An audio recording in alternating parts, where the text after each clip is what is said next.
आपण करणार आहोत लाल भोपळ्याची कापा।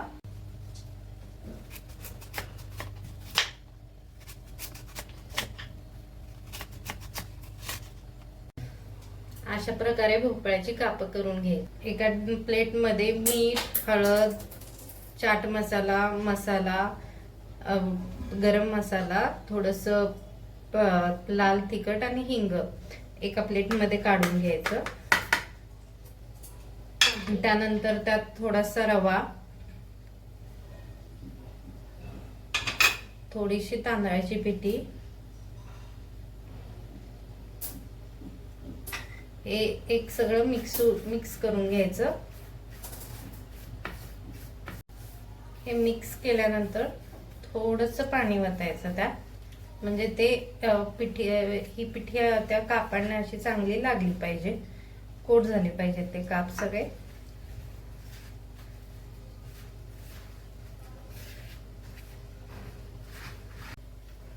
ही अशी पेस्ट बनवायची आणि यामध्ये हे काप असे कोट करून घ्यायचे चांगले आणि मग हे तव्यावर फ्राय करायचे।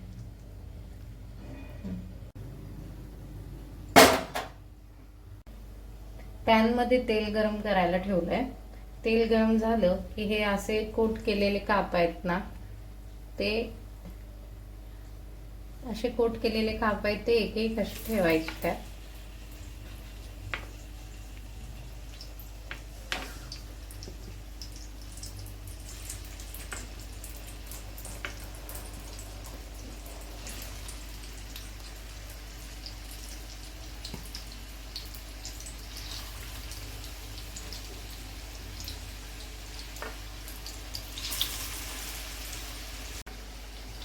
सेम ह्या पद्धतीने आपण सुरणाचे पण काप करू शकता।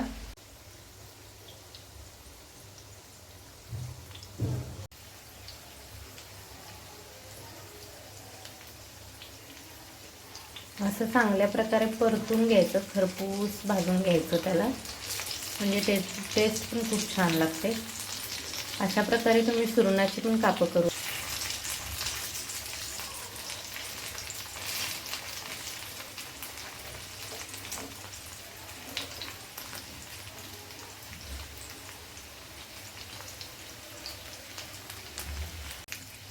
अशा पद्धतीनं दोन्ही साइडनं अशी खरपूस भाजून घ्यायची,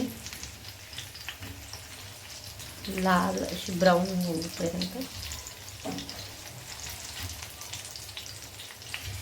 अशी सालीची प्लेट मध्ये काढून घेऊ।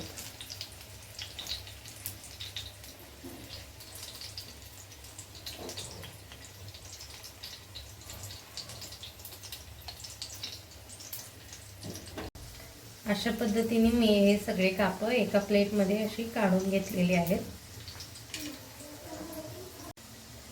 हे तयार आहेत आपली लाल भोपळ्याची काप। तुम्हाला हवी तशी गार्निश करून कोणत्याही चटणी बरोबर, सॉस बरोबर अशा प्रकारे तयार आहेत आपल्या लाल भोपळ्याची काप।